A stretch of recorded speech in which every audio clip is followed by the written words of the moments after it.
L'actualité culturelle avec une exposition, François, qui mêle l'histoire, la politique et la vie d'une famille, celle de Simone Veil. Oui, le titre de cette expo qui ouvre à l'Hôtel de Ville de Paris, c'est une phrase de Jean d'Ormesson le 18 mars 2010, quand Simone Veil était reçue à l'Académie française.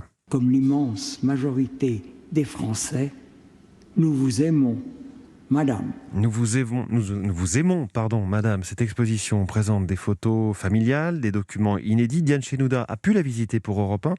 On entend aussi la voix de Simone Veil. La plage de Nice de Galets. On avait souvent les mêmes romans.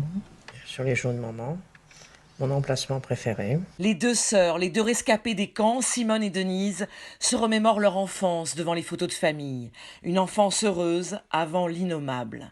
Olivier Rosenberg, l'un des commissaires de l'expo. On commence par l'enfance, puis la traque à Nice pendant la guerre, évidemment la déportation. Et ensuite, on a tenu à dépasser le personnage intime pour mettre en avant la femme publique. Là, on est frappé par la tristesse infinie de son regard sur une photo prise pour les 30 ans de la libération d'Auschwitz. Elle représente le gouvernement. Elle est ministre à l'époque, elle est devant les autres hommes.